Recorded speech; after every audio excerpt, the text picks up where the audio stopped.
Welcome back to A Celtic State of Mind. I'm Paul John Dykes. And on this afternoon where we could wrap up a fourth consecutive title, I'm joined by Chris McElwain and Sean Connolly. Sean dialing in all the way from Oz. Is the champagne on ice, Sean, over there? I do have I've got a 0% one on ice because I've got football tomorrow. So I'm too old now to drink and then play football the next day. It's just... It's a young man's game, that, eh? It's a young man's game, Sean. We're going to dive right into the team. Before I do that, I'm just going to say hello to all my Instagram Acsom followers, and then we're going to bring up the teams for today. There was a lot of discussion around the changes, if there were going to be any changes, and here we go. Flanked by Callum McGregor, who is fastly becoming one of the most decorated Celtic players of all time. We are living in strange and incredible times right now, guys. Sinisalo's in goals. We'll have a wee chat about him. He's gone under the radar, but he's been playing really well. Alistair Johnston at right back, with Greg Taylor retaining his jersey at left back. What does that say about the future of Greg Taylor at Celtic? Carter Vickers and Scales are the star picks for centre half. And then in the midfield, the trio is McGregor, Engels and Hatate. Quite clearly the go-to for Brendan Rodgers. And up top, there has been a change.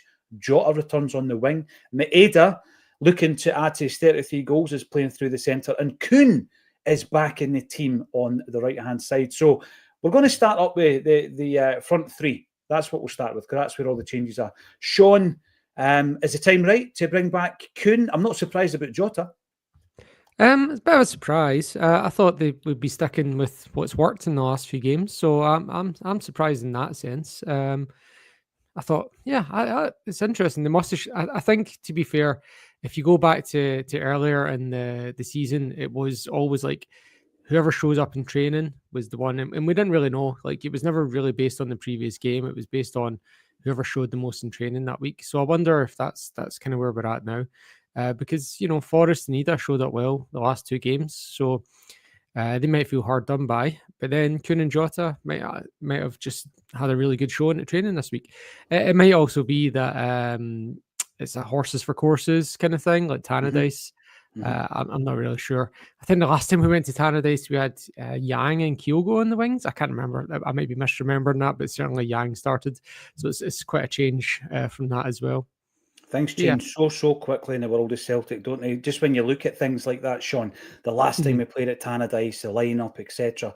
I think also there's a balance to be struck, Chris, when you've got a Scottish Cup final on the horizon and you want to have everybody in your artillery ready and primed for action. So, yeah, it's great to stick with a team that's got us through a wee kind of dip against St Johnstone, and then it's brought us back in over the last couple of games. But you've got to make sure that Kuhn and Jota are firing when we go into the Scottish Cup final. Yeah, I think, I'm going to trust the manager on this one. I think Sean makes a good point. We're not seeing what these guys are doing in training, so you'd like to think that Kuhn's maybe shown enough in training to merit his place. But when you look at Kuhn and Jota, you'd like to think they're going to be your first choice wingers for a couple of years, at least one more year. So you do need them to be coming in and performing, particularly on a day like today. And as we've said throughout the season, mentality is key here. We want to get this title wrapped up over the line. It'd have been great to do it in front of at home, in front of all of our own fans. But it's came today against Dundee United at Tannadice. I'm looking forward. I mean, I think Jota is showing, in flashes, why it was such a good decision to bring him back this season. And I think he has got the potential to be a game changer. And I'm hoping as we get towards the end of this season, go into next season, and he's, no longer got this, fitness concerns or trying to get back up to speed. I mean, I think he's getting close to his best. I don't think he's there yet, but I think he's getting close to getting back to his best. And I think we'll have a hell of a player on our hands for the next couple of years. Kuhn, a little bit of a question mark over him just now, in and out the team, not performing the way he was at the start of the season. Would have been one of the top contenders, as you've said, for Player of the Year. The Doug agrees. A few months back, yeah, absolutely. But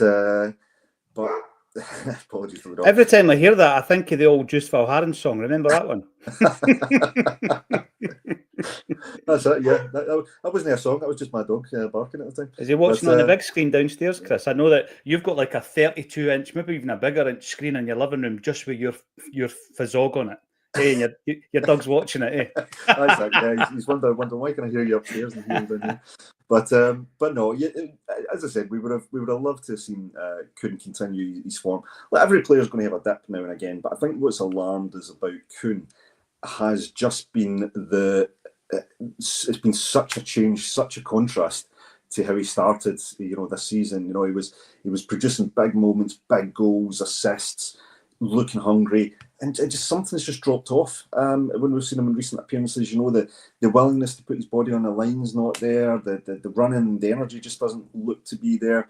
And that's based on what we're seeing, right? We're not seeing what he's doing in training. We're not seeing, what he's doing behind the scenes. So you hope that today's maybe the opportunity for him to turn that dip around and actually really demonstrate that he's here for the long haul. He's here for the long term, and can continue contributing. And the third one, Maeda picks himself for me. Thought Ida gave a good account of himself last week. I think he's got a lot to do to still prove to people that he merited the signing, but I think he's definitely got the capability, and I think he'll get more minutes after this game. But Maeda, how do you take him out of the team? Put him on the wing, put him up front, put him in goal, he'll probably still score. He's just, man's just an enigma at the moment. He's unbelievable, isn't he? And as is that away jersey, Chris. That's an absolute cracker.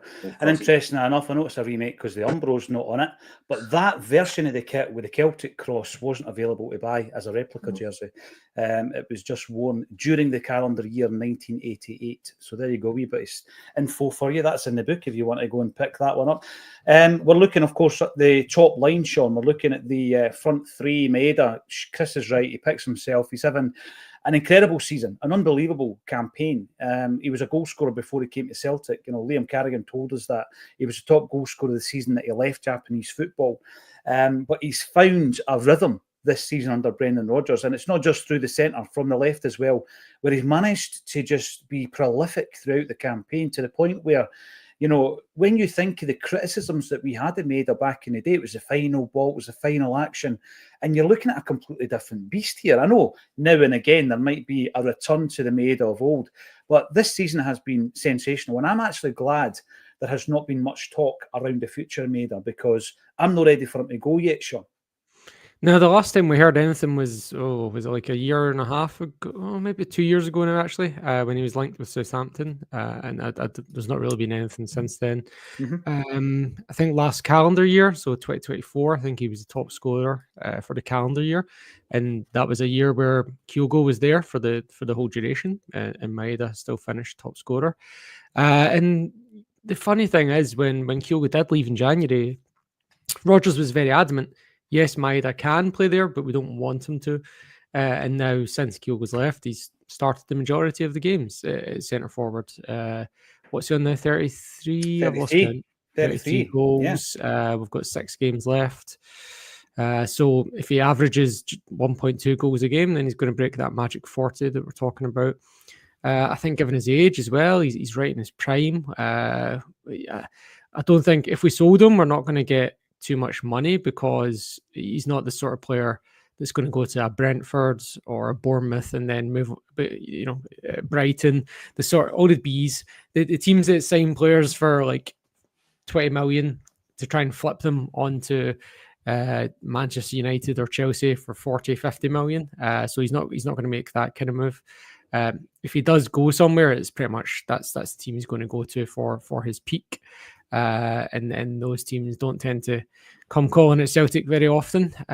So he's never going to go to Man United, Chelsea, anyone like that. Not that he couldn't, but just the arrogance of those teams wouldn't have them buy a player straight from Celtic. So if he does go, it's going to be for a team that knows they're not going to sell him on and just want to get effect from him on the park. So he would go if he was to go. I don't think he will. For 15 to 20 million, he's going to end up somewhere like, I don't know, Aston Villa, maybe. It would be about the highest level I could see him hitting. Probably more likely he goes to Germany. But anyway, I don't even know why I'm talking about this. We don't want him to go. We want him to stay. We want him to be here next year. His stats were unrivaled in the Champions League in terms of his physical ability. In the last year and a half, he's added to his physical ability. He's added composure. He's some of the goals he scored have been sensational. The one that always sticks out in my head was the well, there was the one. Who was it? Chipped the keeper. Is that Kilmarnock? I can't remember now. Yeah, it was just that first touch. Remember he tried Yeah. it. Did he try it against Bayern Munich at home a week or That's two right. later, Sean? Yeah, And he put it over, and Allianz, and that was at 0-0 in that game as well. And the one he rattles in off the post, the equaliser in the Champions League. I think it was against Bruges, and he rattles it in off the post. So he's some very memorable goals this year and going back. I think he's certainly written himself into folklore, and I really want him to score. I was going to say score the winner today, but I've been thinking about this today, and I don't know that we remember, players that scored the goals that win the league that often. If it's a 1-0, you remember it, but I don't know if it's anything else. You don't really remember it so much. I think it's more the cup final ones you remember, to be honest, especially if it's a treble. So I'm hoping he turns up today and racks up a couple more on his way to 40. I'm hoping we get a win. But I really, in order to not just, he's obviously going to win all the Player of the Year trophies, every one of them. Celtic, Scotland, SPFL, whatever. He's got them all wrapped up. But we want to get some goals in these big games to really make this the Maeda season. Yeah, absolutely. Yeah, the Maeda treble, that's what you could call it. You talk about Jimmy Johnston Cup finals and Larson Cup finals and all that. And I think that you could, you could call it the Maeda treble already. But there is that matter of breaking records this season. There's so many records to be broken. We're talking most decorated footballers. We're talking the amount of titles that we have won domestically, the amount of titles we have won against other clubs who have previously claimed to be the most successful clubs in the world. All that kind of stuff is being smashed. And the one Maeda's going for is to join this illustrious list of just 8 Celts who have scored 40 or more goals in a season. Now, by the way, there are some great Celtic players in the early days who were prolific, but were playing less football back then, less tournaments, no European football. So I always say that as a bit of a footnote, as a caveat. But look at that list of names: Jimmy McGrory, Joe McBride, Bobby Lennox, Kenny Dalglish, Charlie Nick, Brian McClare, Henrik Larsson, and of course Lee Griffiths, often maligned, maybe because of the way things finished off at his Celtic career and his football career, actually, over in Australia now, enjoying life. But Dyson Maeda could join that illustrious group and become just the second overseas player alongside Henrik Larsson as well to join that group. The rest of them, I think, are Scottish. Would I be right? Yeah, the rest of them are Scottish. Mm-hmm. So there you go. Dyson Maeda's having an incredible season. And I always say this, the goal he scored in that League Cup final in the 3H game, Chris, you score that goal in a game involving an English side and it's world class. So I'm going to call it world class because I don't care if it's on their grass or our grass. A goal's a goal, and that was a world class goal. The 3 touches, unbelievable. Not talked about enough, and it got my vote in the goal of the season, Chris. Same. Yeah, he's got world class capability. I think in he's evidenced that this season. I mean, look, we've spoken about how maligned he was for his crossing, for his sometimes his final product. But I think he's a player who's absolutely evolved under Brendan Rodgers. I think Brendan Rodgers has found a formula that really works for Maeda, and he's playing with confidence. He's playing with happiness, I think. I dare say when you watch him, he looks happy, looks settled. You see him with his kids out on the park every time we win a trophy or a competition. He's just one of those players you look at and you think, God, don't want him to ever leave, as Sean says, because what we're getting from this player, and he's always had this unique element to him, the energy levels, the never stop running, all the jokes and the memes about, Maeda was early for his own birth and all this kind of stuff, it's just like, he's almost he's just a gift that keeps on giving. But I think one of the most pleasing elements of Maeda this season for me is he's brought consistency. He's brought consistency to his game. We talk about now he's improved his final product. He seems to have found a role up front, but it's a consistency and what he's delivering. And we talk about him hitting that 40. I think he will, because he's shown that capability all season. And I think it's, you see goals like the chip, you see goals like the long range efforts, you see the ones where he sweeps it in with the side of the foot and curls it. So he's obviously got that capability. But what we're seeing now is he's starting to deliver on a consistent basis, and I think that's fantastic. So must be a manager's dream to have there, because as I said earlier, I think he picks himself on form. Yeah, absolutely. And a player that was obviously identified by Ange Postecoglou due to his knowledge of Japanese football, and something that Liam and I have spoken about. When we signed Kyogo, actually, we spoke about it, the fact that we hadn't dipped into that market for, I think, 16 years. And for me, it was a situation where it's laziness, it's complacency. I mean, you could have somebody over there working in an ambassadorial role who could be feeding you reports. If you watch any league, you can tell who the star players are in every single team, just simply by having that knowledge of the game. And we didn't do that. And then Ange comes in with this knowledge of that market, and he brought in a player like Maeda, and he brought in Rio Atati and Kyogo, and there was a few others that didn't quite make the grade, but I tell you, I'm happy with the three that did. But it started a conversation between JP and I. I was having a wee chat with JP last night about the impact of Ange, not just getting us back in winning ways after that trophyless season, but also the fact, Sean, that the players that he has signed for the club that have since left, that were brought to the club under Ange Postecoglou, have probably brought us in more money than any other manager signings.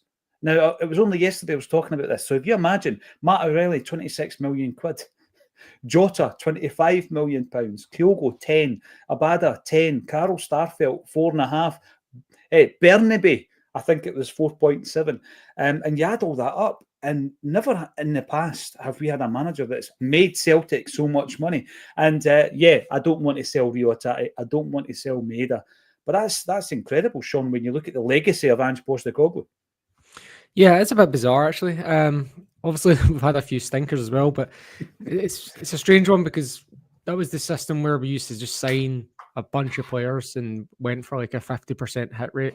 So we're talking about all these success ones, but you're ignoring like the Kobayashis and the Ideguchis and Odin Thiago Holmes and whatever, like whoever else.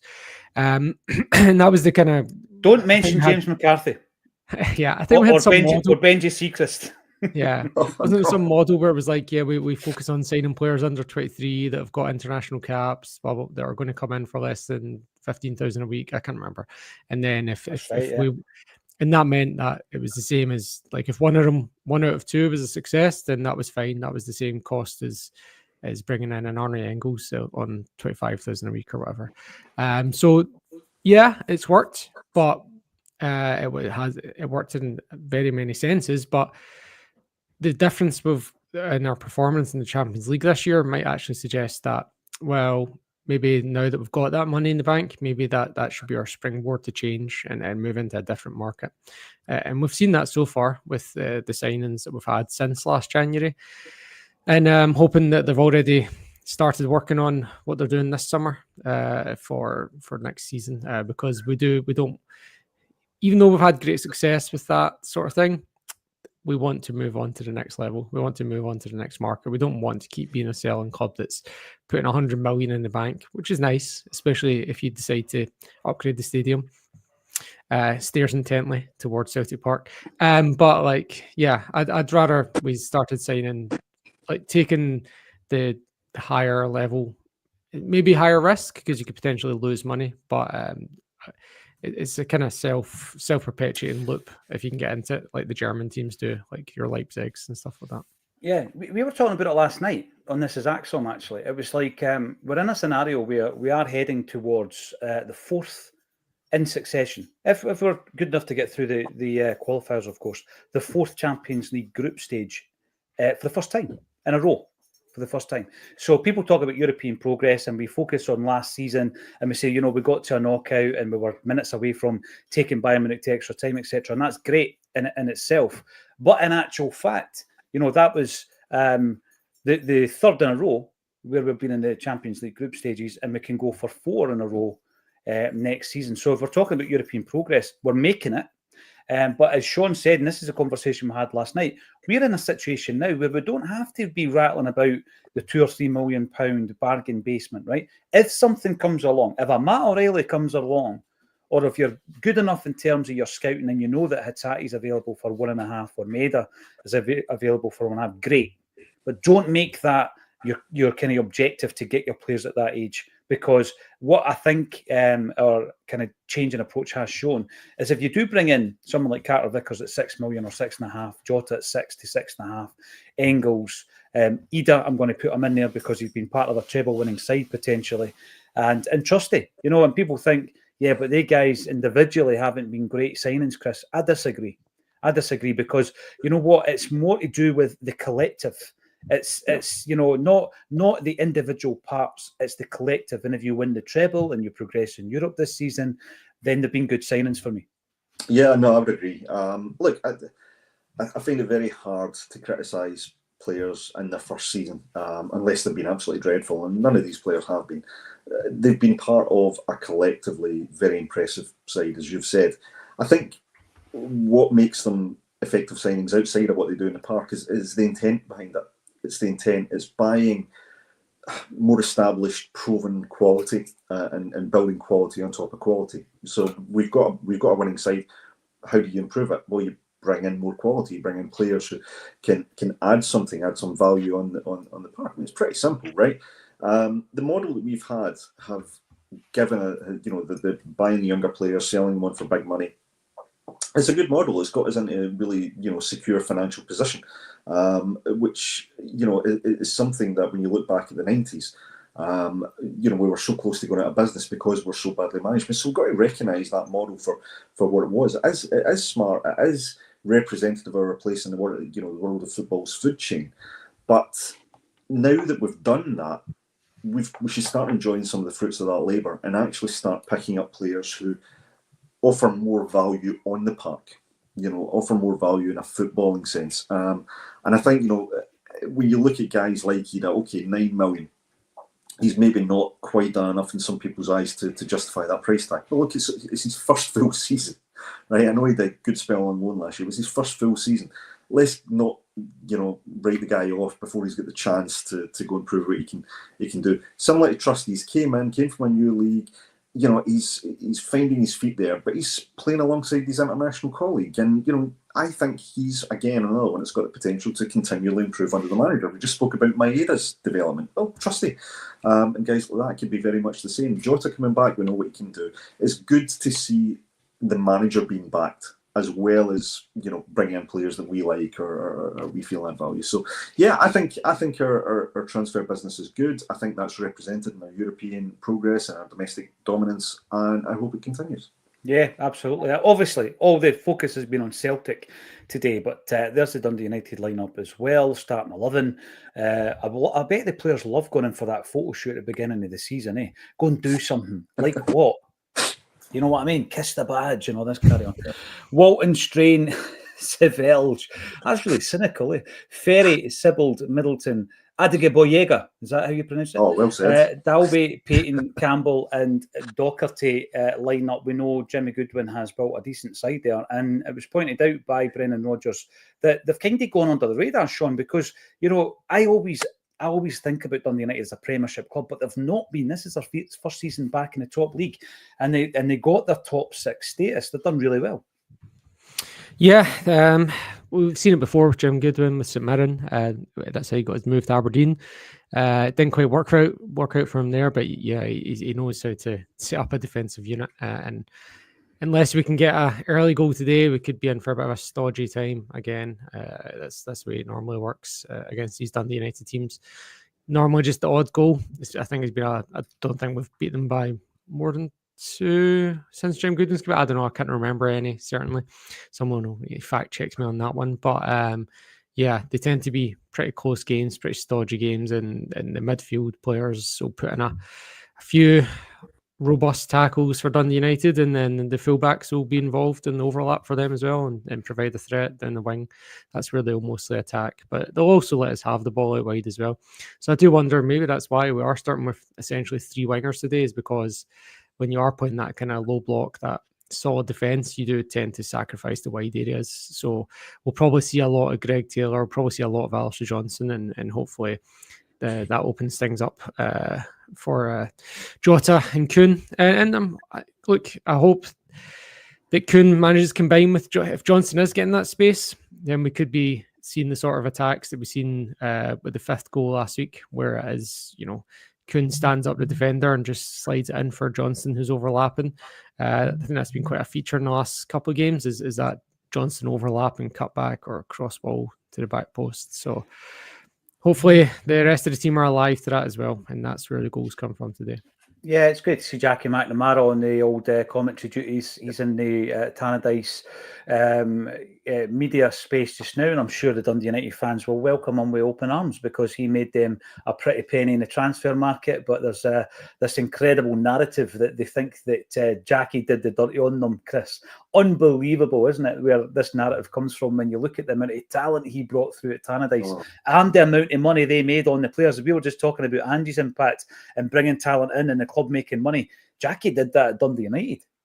Yeah, like I said it earlier in the week, I never fail to be impressed by Jackie's football knowledge and his football brain and his ability to identify real talent.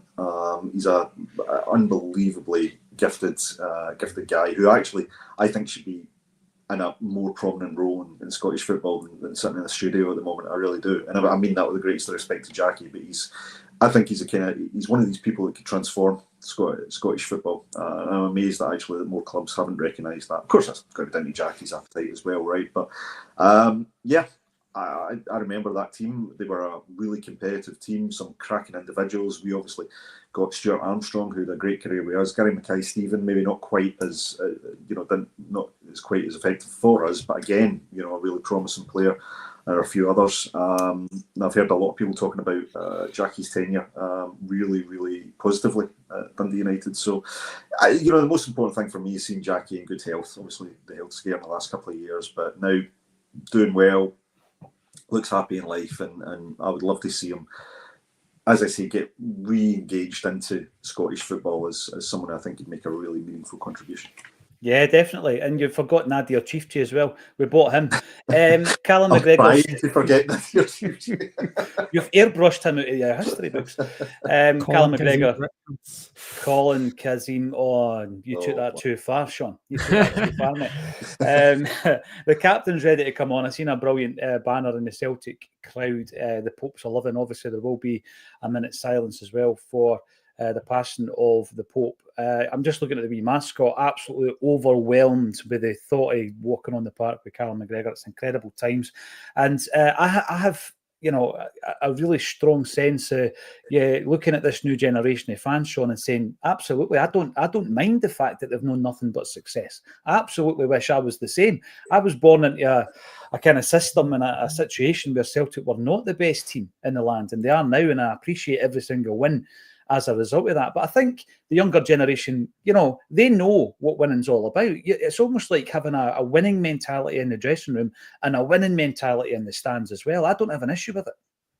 Yeah, I was looking through some of the old games that have been clinching the league titles just for academic purposes. Stay tuned post-match if you want to get those stats rolled out at you. But yeah, it brought up some of the old traumas, like Scott McDonald scoring 2 goals and, the Dunfermline laying down at Ibrox and all that sort of thing. And that's not even, I think it's stopped at the Martin O'Neill era. That doesn't even go back into the 9 in a row that we had to suffer. Celtic finishing 4th and 5th in the league. One season we drew 19 games, I think, out of 38. So we had a 50% draw ratio, which means we won less than half of our games. So yeah, look, I actually wouldn't wish that on people, but that's where we were formed, and that was what formed our Celtic experience. And I don't know, should I be jealous of these kids at 23 that have never known that kind of failure? I don't know. It's a different experience, I guess. Definitely jealous of them because of 23. Well, the big thing for me, we always go on about this winning mentality and having that flowing through the dressing room and through the club. And often I'll go on about the fact that it frustrates me that we don't have more players coming through because they're at a very young age indoctrinated into that mentality and having that culture embedded into them before they reach the first team dressing room. I don't have an issue with fans having that same mentality on the terraces. I actually don't. I know that some of them maybe kick off a wee bit quicker than we would, because we have seen like kind of harder times, but I don't have an issue with it, and long may it continue. The teams are on the park, ladies and gentlemen, so go and enjoy the action, and rejoin us at half-time, where I will be joined once again by Chris and Sean as well. Go and enjoy the game, and hopefully we'll be talking about wrapping up 4 in a row. Morning, champ.